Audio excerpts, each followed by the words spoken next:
Do you want to improve at a quicker pace? Check out GITGUDRacing.com, where I'm offering the most accessible coaching sessions on the market.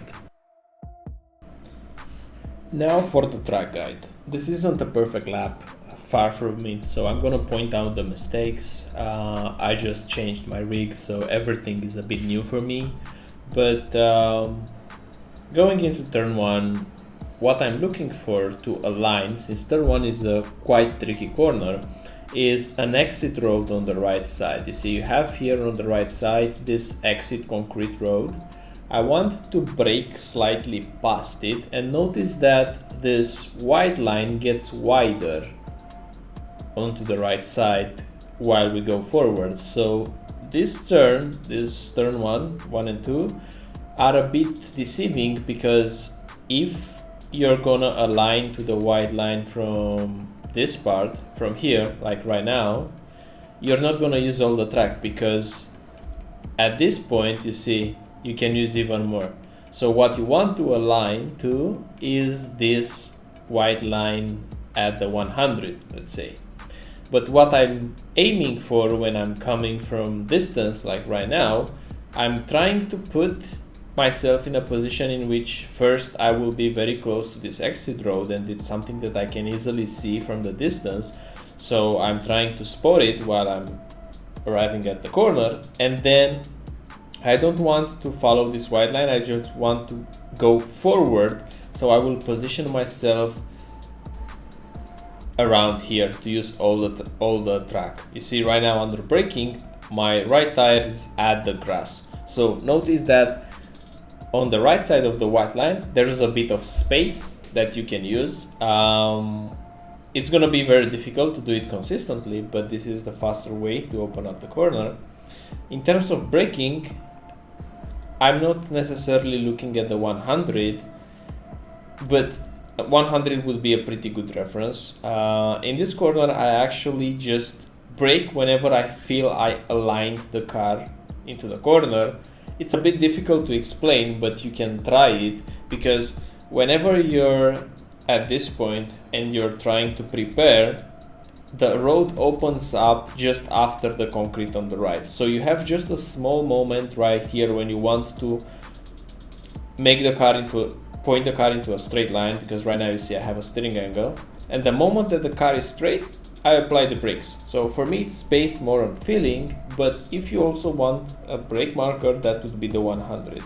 The reason why I don't use the 100 is because if I'm gonna look on the right side right now, it will be very difficult because everything happens so quickly. So I want to maximize the track usage by aligning to the white line after the 100, and I also want to look at the apex on the left side. If I'm gonna spend some time looking at 100 right now, I won't look in front of me to align the car, so maybe I will go and take a bit of grass, or maybe I won't use all the track. So that's my reasoning of why I don't really like the 100, but I can tell that whenever you're gonna learn the track, especially for the first, let's say, 20 hours being on this track, the 100 board can help. Now, breaking into the 100 is pretty straightforward. You want to pick hard initially to the point that you will hear the tires screeching a bit if you pay attention to the tire sounds. So on the initial braking, the tires should screech a bit. And now it's just a trail brake, but notice that I don't drop the brakes too quickly. I hold this plateau quite a bit and then dropping and trail braking, trailing, still trailing. And even before getting to the curb, you should be back on throttle. And the key in this complex of corners is to use as much curbs as possible. You almost want to put your tires to this black and orange sausage curb. So you want to cut as much as possible, because this will allow you to carry as much speed as you can. Notice my throttle is almost flat. I just did do a small lift here, but again, I'm cutting a lot. So this is the key takeaway from these corners, besides the positioning in the beginning, is cutting a lot of curves to the point that it will open up the corner nicely for you. And on the exit, don't be afraid to touch this curb or the white line if you go wide like this, you will still have enough time to reposition for the next corner, since with this car it's just flat out go almost to the limit of the curb, and you will be at the exit, you will be onto the green. The off-track limit is so far to the right. It's not at the sand, it's actually on the green, but you can put your antenna even, let's say, half a meter more onto the green, and it still won't be an off-track. I believe the moment that your left tires touch the green, that's an off-track, or the moment that the left tires touch the ending of the red and white. Not sure, but you have plenty of space to play with. Excuse me. Going into the next corner, I'm looking at a 50 right now from this distance, but the moment that I'm right here, I'm trying to brake at what 50 would feel like, but I'm not braking before turning, and this is an important distinction. Notice that I first turn a bit and then I brake. If you're gonna brake like on a straight line and then turn, you will slow down way too much. You just want, for these corners, you want to brake and turn at the same time. So braking, trying to cut as much as I can here. I could have done even a better job, because ideally right now I want to be positioned as close as I can to the white line when taking the next corner. So on turning point, like right now, you should aim to have this position. This position is quite good, because now you're gonna trail into this corner and then you're gonna be back on throttle confidently while using this curve and this curve. So if we just look on the telemetry right now, look at that, there's a long time of holding the brakes and then being back on throttle. So the key takeaway here is using these curves, all the three of them, and holding the brakes up until you rotated the car nicely to take both curves, and you will go wide here. The off-track limit is probably the right tires on the ending of, or in the middle of white and red curve. Not sure exactly, but I'm pretty sure this was close to the limit. So just a bit wider and it will be an off-track. Now, in the next corner, I'm looking at this exit road. I want to brake slightly past it. So the moment I go past it, I'm applying the brakes and I use third gear. And it's an important thing that you should do in this corner, and it's quite subtle. You don't want to brake in a straight line.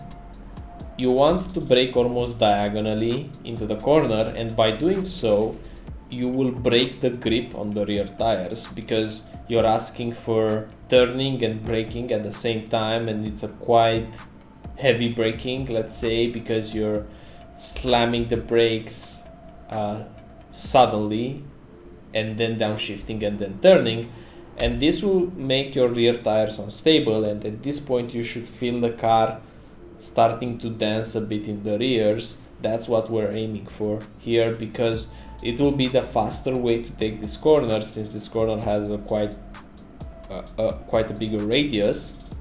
So if you're gonna brake in a straight line, then wait and then turn, it will be a bit slower. Try to do them at the same time. Using all this exit here, the off-track limit is probably, if you're gonna touch the grass, so you can go even a bit more, but not too much. It's difficult with the off-track limits here because it's not so straightforward. So for example, it's not at exactly touching the grass, but it's somewhere like, it has a margin of error, but I didn't find like a perfect way to explain it. I just adapted based on what I saw when I was doing laps. So for the next corner, looking at the 50, I want to brake past the 50. I want to use this concrete on the right of the white line. It's very important to do it. If you notice on the sound, you will hear the grass when braking and turning. So open up as much as possible, just to tap on the brakes, you want to get close to this curb. I don't recommend using it because it will push the car a bit too much on the right. It depends on the setup though. Some setups have the suspension in such a way that you can actually use this curb to hook the car up and point it more to the left. But I would recommend first try to use it, and if you see that you get wide here and you get the off track, then just go to the white line. Speaking of this part, this is something that I discovered with different cars, with F3 for example.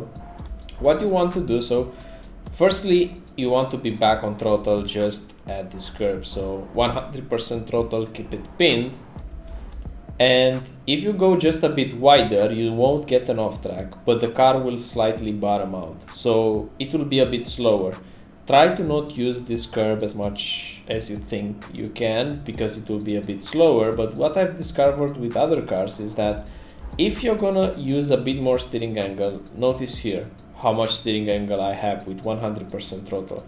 There's a lot of steering angle, so it looks like I'm understeering, but in reality the car will still turn, so you still have a bit of grip left on the front tires.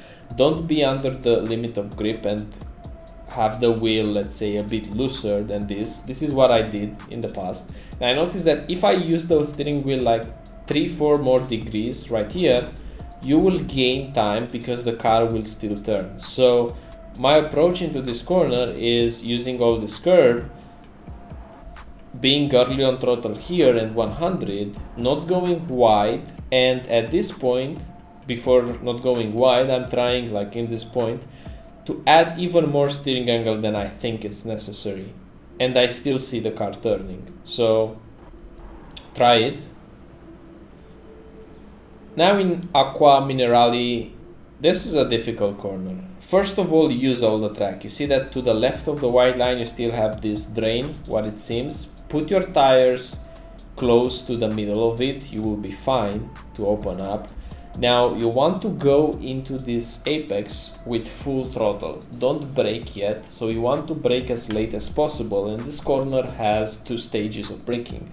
The first stage of braking is whenever you're very close to this apex right here, to the curb, the white line, you're gonna apply some braking force, but it's not gonna be so heavy because by the nature of this corner, you won't have so much grip here because you're coming downhill, so you have less grip, and you're also turning while braking, so you will have less grip. You have to be patient on the throttle here. Don't add more brakes because you will probably overheat or lock up the tires.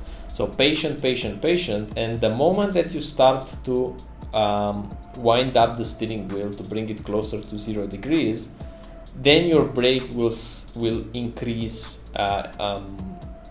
with it. So increasing braking force. Right now when I'm straight, I have the biggest amount of braking force, and then it's the trail. So you have to peak your braking after this corner. So braking less, braking more, peaking, and now braking less, and you see the trail.